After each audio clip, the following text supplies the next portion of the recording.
સુરત મહાનગરપાલિકાની ચૂંટણીને લઈને ભાજપ દ્વારા મતદારો અને ખાસ કરીને યુવાઓને રીઝવવાના પ્રયાસો કરી રહ્યા છે। ત્યારે નાયબ મુખ્યમંત્રી હર્ષ સંઘવી અને યુવા મોરચાના પ્રદેશ અધ્યક્ષ તથા વડોદરાના સાંસદની હાજરીમાં સુરતમાં યુવા મોરચાની પત્રકાર પરિષદ યોજાઈ હતી, જેમાં યુવાઓ માટે મોદી સરકારના કામો અંગે માહિતી આપવામાં આવી છે। ગુજરાતમાં સ્થાનિક સ્વરાજ્યની ચૂંટણીનો માહોલ ગરમાયો છે અને તે પણ સુરતમાં તો આ વખતે ચૂંટણીની જાહેરાત અને ફોર્મ ભરવાના સમયથી રાજકીય ચર્ચાઓ અને માહોલ ગરમ રહ્યો છે। ત્યારે યુવાનોને પક્ષ તરફ કરવા ભાજપ દ્વારા યુવા નાયબ મુખ્યમંત્રી અને યુવા મોરચાના પ્રમુખ સાંસદ મેદાન ઉતરાયા છે। તે સુરતમાં સ્થાનિક સ્વરાજ્યની ચૂંટણી સમયે સિંગણપોટ ડબલી રોડ પર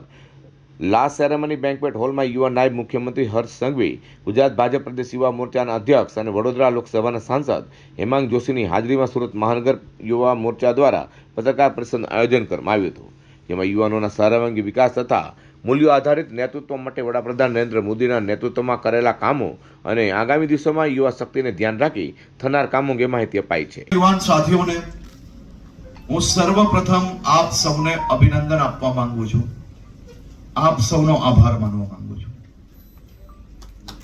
આપણી સુરત શહેરની આ વિકાસની યાત્રા મારા અને મારા પછી જન્મેલા લોકોને કદાચ એનો અંદાજો નહીં હશે કે કેટલી સંઘર્ષથી આપણી આ વિકાસની યાત્રા ચાલી છે। આજ આપણું સુરત શહેર, એ સુરત શહેર જ્યારે ટીમ ભારતીય જનતા પાર્ટી અને સુરત શહેરના નાગરિકોએ સાથે મળીને ખભે ઉચકીને એક પછી એક સમસ્યાઓનો હલ કરવા માટે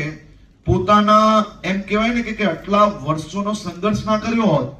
તો આપણું જ આ સુરત શહેર,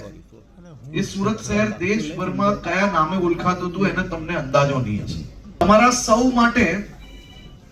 કદાચ આ રોડ, રસ્તા, street light, parks, library, school આ બધી બહુ નોર્મલ વાત હશે, કારણ કે તમે બધા જ લોકો જ્યારથી સમજતા થયા ને ત્યારથી આ સ્ટેટમાં ભારતીય જનતા પાર્ટીનું શાસન હતું ને મોદી સાહેબ આ રાજ્યના મુખ્યમંત્રી હતા, અને મોદી સાહેબે રાજ્યના મુખ્યમંત્રી બનતાની સાથે રોડ, રસ્તા, street light, drainage line, schools, library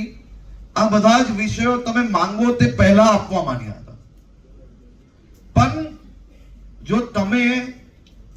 તમારા ઘરમાં જે સિનિયર સિટીઝન્સ હશે, તમારા ફાધર, મધર, બા, બાપુજી, કોઈને મળશો ને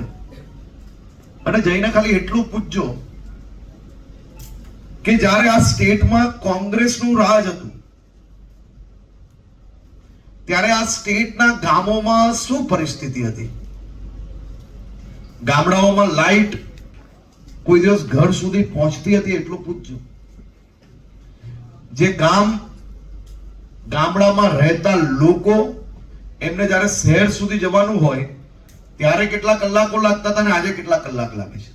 સ્થાનિક સ્વરાજ્યની ચૂંટણીમાં યુવાઓના મત નિર્ણાયક હોય, જેને લઈને ભાજપ દ્વારા યુવાઓ તરફ ધ્યાન કેન્દ્રિત કરી યુવાઓ માટે મોદી સરકાર દ્વારા કરેલી કામગીરી અને આવનાર સમયમાં થનાર કામો અંગે માહિતી આપી હતી।